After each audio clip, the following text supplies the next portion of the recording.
ابارامون فما اشكال في الكونيكسيون طايحه شويه توا الي ريكوبيري. اذا نواصلوا كيف ما قلت. نرحب بالساده المتابعين في متابعه هالفيديو جديده سور ما شين يوتيوب الموجهه للتثقيف الصحي فقط. اذا نذكر كذلك اني اطلب من الساده المتابعين انهم ما يعاودوش وحدهم لي زيكزيرسيس لي ميثود اللي انا نبدا قاعد نحكي عليهم concernant le diagnostic physiothérapique et le traitement physiothérapique. C'est-à-dire وقت اللي شخص يستحق باش يمشي الفيزيوثيرابوت يمشي الفيزيوثيرابوت و selon le cas اللي يبدا قدام le kinésithérapeute. Ce dernier va choisir les méthodes et les exercices اللي راهم هو les plus adéquats concernant le diagnostic physiothérapique et le traitement physiothérapique.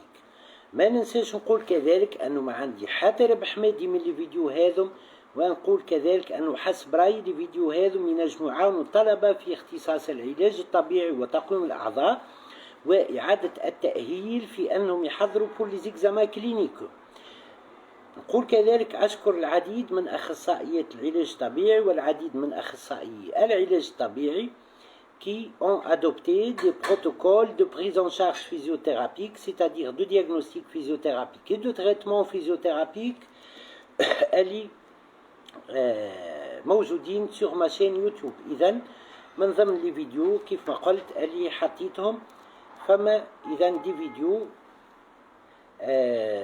طبعا qui contiennent le diagnostic physiothérapique et le traitement physiothérapique de pathologie. إذن فما إذن أخصائيات علاج طبيعي نشكرهم وأخصائيي علاج طبيعي نشكرهم qui ont adopté ces protocoles de prise en charge physiothérapique. به إذن ما ننساش نقول كذلك أنه أشكر العديد من المتابعين qui m'envoient des messages على ميسنجر مهمين ومشجعين من نوع إذن قامة علمية من نوع قامة علمية عالمية. إذن شكرا للسادة المتابعين على هذه الكلمات اللطيفة. ننطلق تو في موضوعنا وهو موضوع علمي كالعادة مهم جدا كيف ما باقي الفيديو اللي قدمتهم قبل. on va s'intéresser توا à ce qu'on appelle la névralgie parasthésique. كان تذكروا إذن شفنا les névralgies بمختلف أنواعهم. Les névralgies, c'est-à-dire les pincements au niveau de racines nerveuses, les pincements, les blocages de racines nerveuses au niveau des nerfs cervico-brachiaux, au niveau de nerfs intercostaux, au niveau du nerf sciatique, du nerf crural, de bifurcation du nerf sciatique, le nerf saphène, le nerf fibulaire commun, le nerf sural. وحكينا كذلك على النيفرالجي au niveau ilio-inguinal au niveau du nerf ilio-inguinal طبعا المقصود وكذلك au niveau du nerf fémuro-cutané latéral externe. اليوم في موضوعنا فيما يخص la névralgie appelée encore إذن la méralgie إذن la méralgie parasthésique. لهنا en réalité كنت تذكروا حكينا على le pincement au niveau du nerf fémuro-cutané. قلنا له le pincement au niveau des racines de ces nerfs, au niveau de L2, L3 principalement. ولكن si vous voulez, ce nerf peut être pincé lors de son trajet. يعني فما un pincement au niveau de ce nerf ينجم يصير au niveau إذن de sa racine ولا de ces deux racines au niveau de L2 L3. ولكن puisque احنا في الفيديو يعني اللي قاعد نقدم فيهم قاعد إذن كل مرة ناخذ ان سوجي وندوروا على السوجي هذاك فيما يخص لو دياغنوستيك فيزيوثيرابيك لو تريتمون فيزيوثيرابيك. إذن سولون معناها نقولوا احنا ندوروا على لي بوسيبيليتي كل اللي نجموا يصيروا concernant la pathologie. كان تذكروا par exemple pour le sciatique حكينا على ce qu'on appelle la sciatalgie, le pincement au niveau du nerf sciatique au niveau de L4 L5 ولا L5 S1. وكذلك حكينا على sciatique tranquille au niveau de nerfs cervico-brachiaux. كذلك حكينا على la névralgie au niveau de chaque nerf, de ces nerfs cervico-brachiaux, وحكينا كذلك على comment diagnostiquer un pincement au niveau de ce nerf, mais pas au niveau de la racine. Ben, en tout cas, si vous voulez, pour la méralgie parasthésique, il s'agit d'une conséquence de pincement du nerf fémuro-cutané. Alors, on peut dire même qu'il s'agit d'un pincement du nerf fémuro-cutané, mais pas au niveau de ses racines, au niveau de L3, L2. L2, L3, roum les vertèbres lombaires. Deux vertèbres lombaires parmi les 5 vertèbres lombaires. Cette fois-ci, pour le pincement, il s'agit du pincement du nerf fémuro-cutané qui part de L2, L3, mais cette fois-ci au-dessous de ce qu'on appelle le ligament inguinal. Pour le ligament inguinal, on a l'instabilité de la hanche, on a les distensions ligamentaires au niveau de l'articulation de la hanche, inclut le ligament inguinal. Cette fois-ci, ce n'est pas le ligament qui est en distension, ouais, le nerf fémuro-cutané, mais où est-ce pincé au niveau de L2, L3, au niveau de sa racine, mais il est pincé et coincé sous le ligament inguinal. Le ligament inguinal,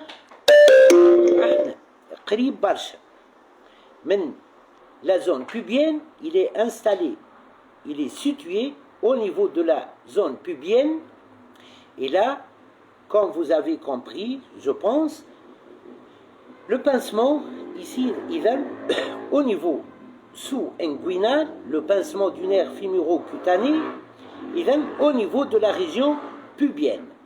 Voilà. Alors, si vous voulez, le nerf fémuro-cutané a une spécificité, mais où est-ce qu'il fait le nerf, par exemple, mais où est-ce qu'il fait le nerf crural, mais où est-ce un nerf sensitif et moteur. C'est seulement un nerf sensitif. Ben. Alors, l'atteinte de ce nerf, ou le pincement de ce nerf, ne favorise pas une perte de la motricité. La force musculaire et la commande volontaire ne sera pas atteinte lors du pincement de ce nerf. Par contre, la sensibilité sera atteinte. Alors, commençons par le diagnostic physiothérapique. Quand on réalise ce qu'on appelle la mise en tension du nerf fémuro-cutané par le neurodynamique. Pour diagnostiquer un pincement au niveau de ce nerf, au niveau de L2, L3. Si on réalise le même test et que la sensation de fourmillement et de picotement commence au niveau sous-inguinal et prend le reste du trajet du nerf, le trajet antérolatéral de la cuisse, là, on est en présence de ce qu'on appelle un pincement au niveau du nerf fémuro-cutané, mais cette fois-ci sous le ligament inguinal. On va réaliser le test du diagnostic physiothérapique soyez R. Une autre façon de savoir s'il y a un pincement au niveau de ce nerf, qui m'a pour d'autres nerfs, alors cette fois-ci, au niveau de l'épine iliaque antéro-supérieur, du côté où il y a la sensation de fourmillement et la sensation de douleur et d'irritation, et je réalise ce qu'on appelle une percussion. L'épine iliaque antéro-supérieure, au niveau du membre inférieur, ce n'est pas le membre inférieur, mais il est. Alors, au niveau de l'épine iliaque antéro-supérieure, et je réalise une percussion. Cette percussion coïncide avec le passage du nerf fémuro-cutané sous le ligament inguinal.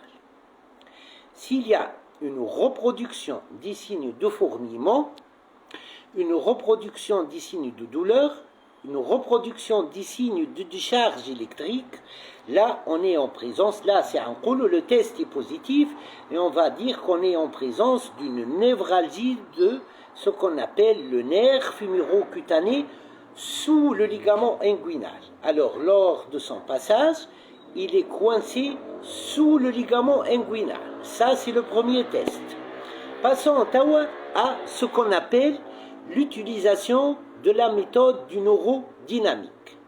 On va commencer, regarder comment on va agir sur le nerf pour favoriser une mise en tension du nerf et par la suite, s'il y a une reproduction des signes de fourmillement, de douleur, de sensation de décharge électrique, cela veut dire qu'on est en présence de ce qu'on appelle une névralgie du nerf fémuro-cutané. Cette fois-ci, ça ne va pas commencer au niveau de la racine du nerf, ou des deux racines du nerf au niveau de L2, L3, mais ça va commencer au niveau sous-inguinal, sous le ligament sous-inguinal.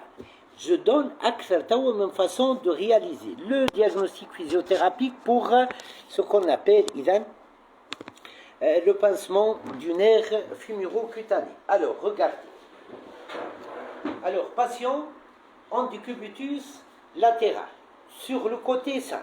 Le côté sain. Elle est la baisse. Regardez. Voilà. Comme ça. Alors, qu'est-ce qu'il va faire? Alors, il va mettre le genou en flexion. Voilà. Bien. Alors, il va mettre.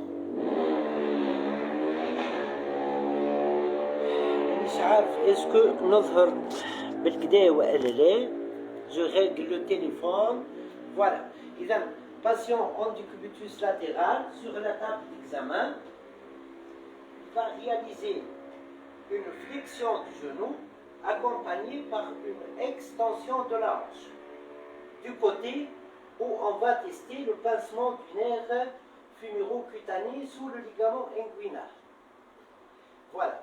Première façon, pour mettre en tension le nerf, je réalise dans cette position d'extension de hanche et de flexion de genou une abduction.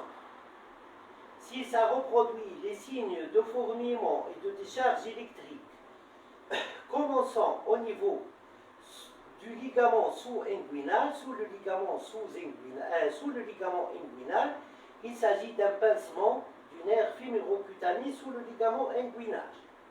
Deuxième façon, je réalise ce qu'on appelle ce même mouvement, extension de hanche, flexion de genou et abduction, accompagné par ce qu'on appelle une flexion du rachis cervical. Si ça reproduit les signes, c'est un pincement du nerf fémuro-cutané sous le ligament inguinal. Autre façon. Alors, regardez, patient en décubitus dorsal, voilà, dit au niveau du membre concerné, par exemple le membre inférieur gauche, je réalise ce qu'on appelle une inversion avec genou légèrement fléchi. Voilà. Donc, genou légèrement fléchi veut dire la hanche aussi légèrement fléchie. Et je réalise aussi une flexion du rachis cervical tout en réalisant ce qu'on appelle tout en amenant le menton vers l'arrière. Regardez.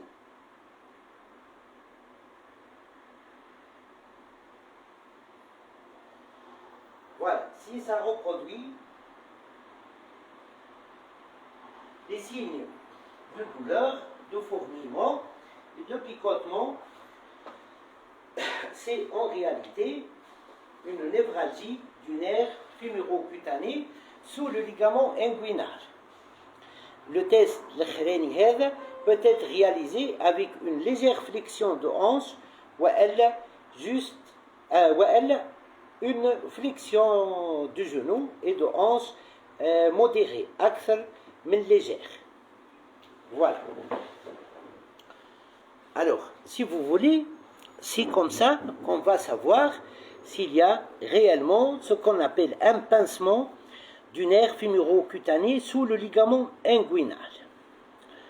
Passons à autre chose. Si vous voulez, on peut accompagner cet examen de diagnostic physiothérapique par une évaluation de la tonicité musculaire, de la force musculaire. Alors, je dois, pour dire qu'il s'agit d'un pincement du nerf fémuro-cutané sous le ligament inguinal. Mais si vous voulez encore, on peut évaluer la motricité, la force musculaire des muscles innervés par ce nerf. Alors, il est antéro, la douleur, les fourmillements, les sensations de décharge électrique sont antéro-externes. Je teste alors le quadriceps et le muscle de la loge externe du genou. Voilà, je vais trouver réellement qu'il n'y a pas de modification du tonus musculaire. La tonicité n'a pas été atteinte, puisque le nerf est purement sensitif. Voilà. Alors, si vous voulez, commençons ce qu'on appelle le traitement physiothérapique. Alors, il faut débloquer le nerf sous le ligament inguinal. Il faut aussi faire ce qu'on appelle le contrôle moteur du bassin. Il faut aussi agir sur le ligament inguinal. Il faut relâcher le ligament inguinal pour favoriser le relâchement du nerf fémuro-cutané lors de son passage sous ce ligament. La méthode neurodynamique مهمة طبعا برشا. On va commencer par cette méthode qui est si intéressante. Et là, on va réaliser un glissement de ce nerf, la position de relâchement et la position de mise en tension, une mise en tension totale, légère. Je cherche le glissement pour favoriser une diminution de la pression sur ce nerf lors de son passage sous le ligament inguinal. Et petit à petit, je récupère le glissement total de ce nerf, la position de relâchement total et la position de mise en tension totale. Alors, je commence par la position de relâchement, la position neutre. Je vais agir le relâchement et la mise en tension. Je commence directement par ce qu'on appelle le relâchement total et la mise en tension légère. La douleur, les sensations de fourmillement, les sensations de décharge électrique, je passe à un glissement total. La position de relâchement total et la position de mise en tension totale. Alors, on va commencer petit à petit. Alors, regardez, je vais parler des deux méthodes à la fois. Patient du cubitus latéral sur la table d'examen. Alors, si vous voulez, extension de la hanche, flexion du genou, voilà. Si je veux relâcher, on a déjà la position neutre, même si vers l'adduction, voilà, on a déjà la position neutre. Normalement, plusieurs fois, jusqu'à sentir un déblocage du nerf et la sensation de relâchement, la sensation de fourmillement dense et de décharge électrique dense. Une fois, ça marche comme ça, ce qu'on appelle le glissement, la position de relâchement total, et une extension et adduction, et la position de mise en tension légère, c'est-à-dire légère à abduction.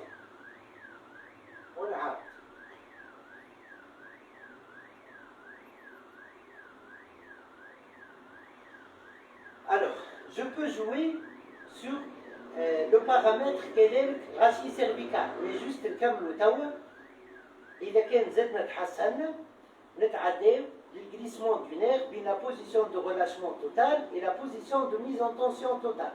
pour favoriser que les adhérences يتنحاو الكل. Extension de hanche, flexion de genou, adduction, abduction. Extension de hanche, genou fléchi, extension, adduction et abduction. Je joue sur le paramètre aussi rachis cervical. Et je vais réaliser, par exemple, la position intermédiaire. Mais, regardez, on commence par l'extension de l'articulation de la hanche, ma flexion du genou, voilà, ma flexion du genou, par le genou vers la flexion, et qu'est-ce que je réalise? Une extension du rachis cervical. Bah, نرجع genou vers l'extension acre et je fléchis le rachis cervical. Voilà.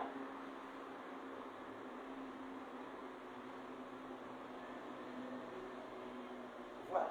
Mais, une autre, là,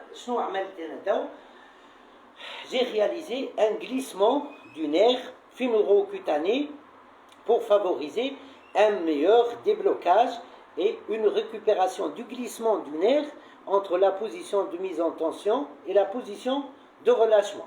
Une autre façon de réaliser le neurodynamique dans ce cas. Alors, regardez, comme ça, puis le patient met ses deux mains sur sa poitrine, il réalise une extension du rachis cervical, dorsal et lombaire. Quand il reste une tension au niveau du quadriceps, il se met à la position assise. Extension du rachis lombaire et du rachis dorsal. Quand il reste une tension au niveau du quadriceps, il va casser le mouvement. Casser le mouvement, il va casser le mouvement pour s'installer en position assise. Ça, c'est le neurodynamique du nerf fémuro-cutané.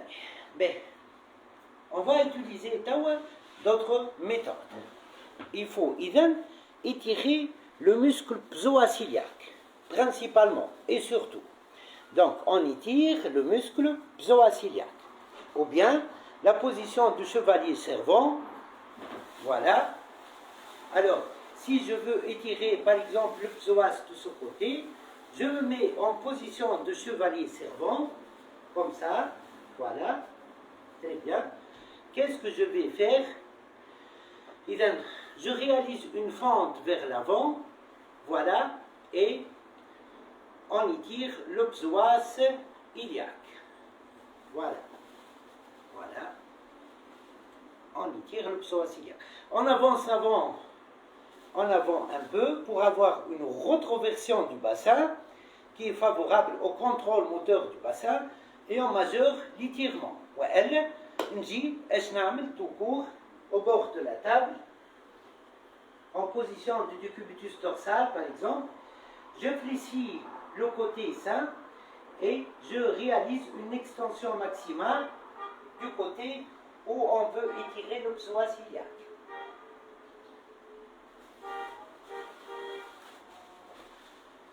Voilà.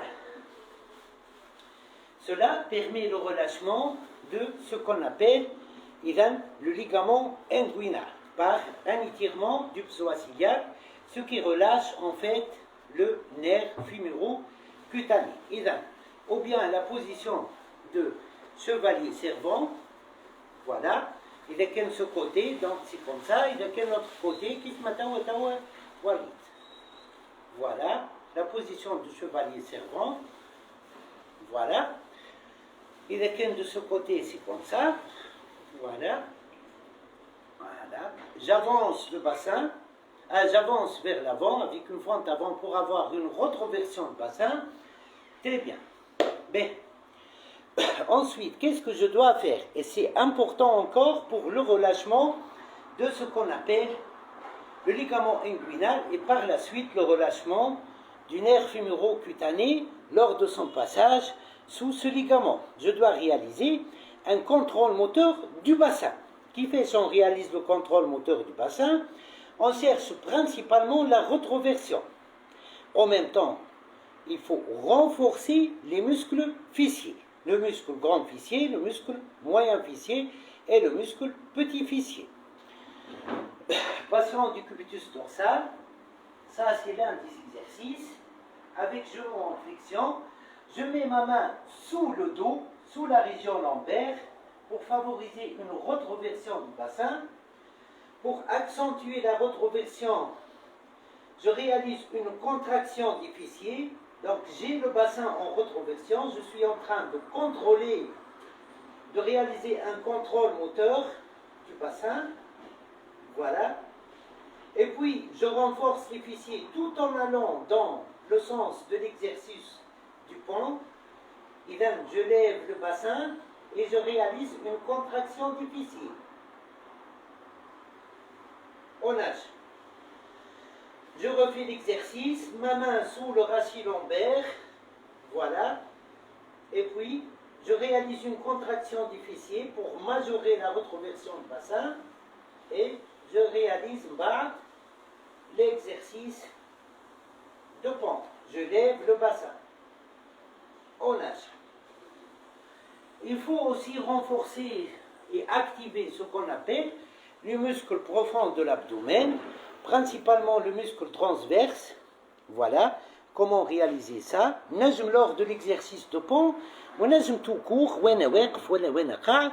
إذن qu'est-ce que je vais réaliser? Je fais rentrer le ventre et je tiens 10 secondes.